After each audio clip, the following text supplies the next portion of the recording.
Shalom, selamat pagi keluarga besar Episode Family. Apa kabarnya? Saya yakin kabar Bapak Ibu, saudara-saudari sekalian dalam keadaan yang diberkati Tuhan, dalam keadaan sehat, dalam keadaan yang dilimpahi dengan sukacita yang luar biasa daripada Tuhan. Bertemu kembali dengan saya dalam acara Daily Devotion Sword Generation. Pagi hari ini saya ingin mengajak Bapak Ibu untuk merenungkan satu renungan ya saya beri judul TNT.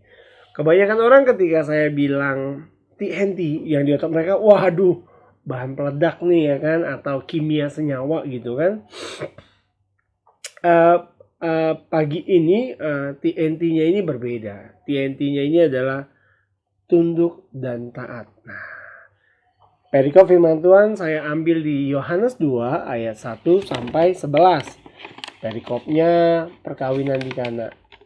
Saya yakin dan percaya bahwa Bapak, Ibu, saudara-saudari sekalian tuh udah tahu banget gitu kan cerita dari perkawinan di Kana. Tetapi izinkan saya untuk membagikan apa yang saya dapat melalui firman Tuhan ini, biar akhirnya ini boleh memberkati Bapak, Ibu, saudara-saudari sekalian. Saya bacakan dari Yohanes 2 ayat 1 sampai 11. Perikop adalah perkawinan di Kana. Pada hari ketiga ada perkawinan di Kana yang di Galilea, dan ibu Yesus ada di situ. Yesus dan murid-muridnya diundang juga ke perkawinan itu. Ketika mereka kekurangan anggur, ibu Yesus berkata kepadanya, "Mereka kehabisan anggur."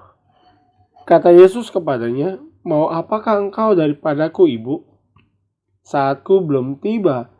Tetapi ibu Yesus berkata kepada pelayan-pelayan, "Apa yang dikatakan kepadamu, buatlah itu." Ada tanda serunya ya. Di situ ada 6 tempayan yang disediakan untuk pembasuhan menurut adat orang Yahudi. Masing-masing isinya 2-3 buyung. Yesus berkata kepada pelayan-pelayan itu, "Isilah tempayan-tempayan itu penuh dengan air." Dan mereka pun mengisinya sampai penuh. Lalu kata Yesus kepada mereka, "Sekarang cedoklah dan bawalah kepada pemimpin pesta." Lalu mereka pun membawanya.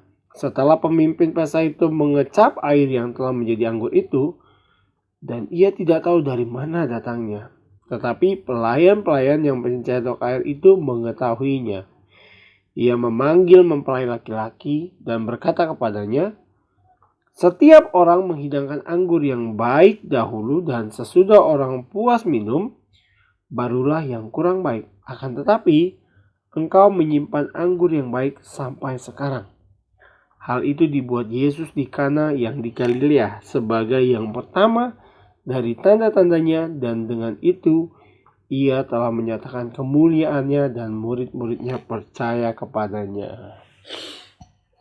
Sampai di sini saya yakin Bapak Ibu sudah pernah mendengar, bahkan mungkin sering ya.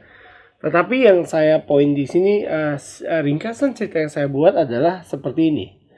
Jadi waktu itu ibu Yesus dan Yesus ada di perkawinan di Kana. Nah, kalau ngomong ada di sana berarti kemungkinan sih feeling saya adalah mereka mungkin yang married itu ya kenal lah ya, atau enggak mungkin masih saudara lah kayak gitu ya.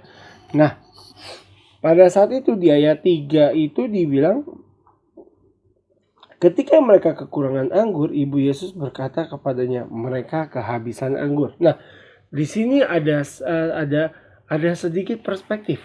Ibu Yesus bilang mereka kehabisan, tetapi sebenarnya bukan kehabisan, kekurangan. Kalau ngomong kehabisan itu betul-betul udah nggak ada lagi. Tapi kalau bilang kekurangan masih ada, tapi tinggal sedikit gitu loh. Nah, di sini yang berkaitan dengan apa yang mau saya bawakan adalah tentang tunduk dan taat. Nah, di ayat 3 itu, dari mulai ayat 3 sampai dengan ayat 5, di sini saya mendapatkan bahwa kata ketundukan dan ketaatan yang Tuhan kasih contoh kepada kita sebagai umatnya adalah, pertama adalah saat itu Tuhan itu 100% dan manusia 100%. Jadi di sini yang saya mau bagi adalah bagaimana seorang Tuhan yang 100% itu bisa tunduk dan taat kepada otoritas.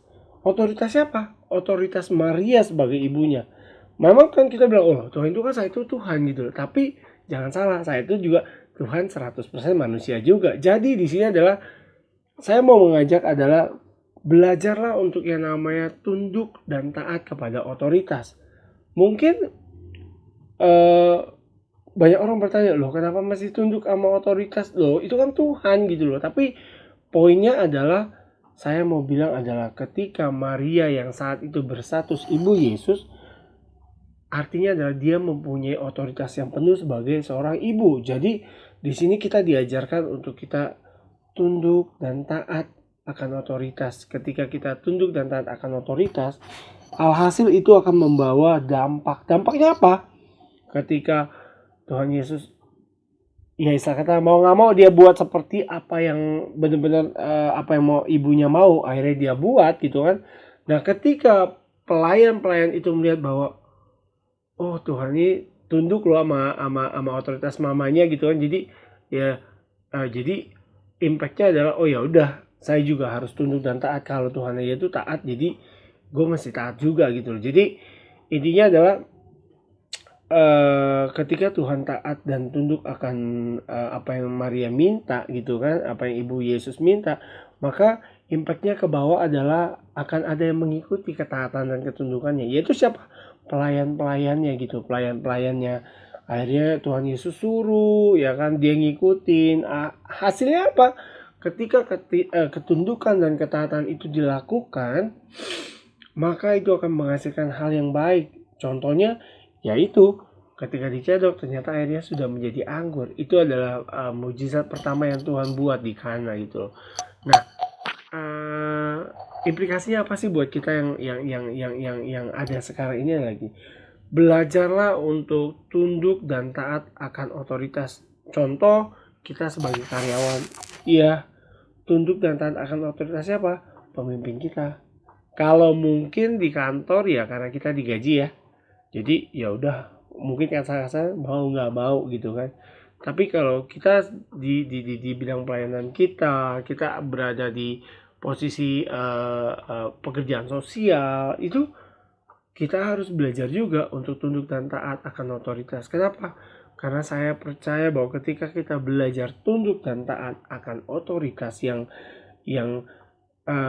udah dikasih, maksudnya kita tunduk sama dan taat sama orang yang di atas kita gitu, itu pasti membawa implikasi yang baik buat kita, akan menghasilkan hal-hal yang baik buat kita, buat mungkin kita juga punya bawahan, itu akan melihat oh jadi contoh gitu loh. Jadi pada pagi hari ini simpelnya adalah ketika kita belajar untuk taat, untuk tunduk dan taat akan yang namanya otoritas, saya yakin dan percaya bahwa semuanya akan menghasilkan buah yang baik. Baik buat apa? Baik buat diri kita, baik buat pelayanan kita, baik buat pekerjaan kita, baik buat keluarga kita. Intinya adalah tunduk dan taat akan otoritas. Saya berharap renungan yang singkat ini boleh menjadi satu hal yang baik untuk Bapak Ibu, rekan-rekan semua, untuk mendapatkan hal yang untuk diingatkan kembali kalau kita harus tunduk dan taat akan otoritas yang pasti ada di orang yang lebih tinggi dari kita. Ya seperti itu. Mari kita berdoa. Tuhan terima kasih pagi hari ini, renungan yang simpel, renungan yang mungkin sudah banyak didengar, tapi kami mau coba diingatkan kembali untuk kami tunduk dan taat akan otoritas-Mu Tuhan. Terima kasih juga buat otoritas orang yang Tuhan percayakan memimpin kami. Dan kami percaya Tuhan, biarlah firman hari ini, renungan hari ini yang singkat, boleh menjadi berkat dan menjadi rema buat kami semua. Terima kasih Tuhan.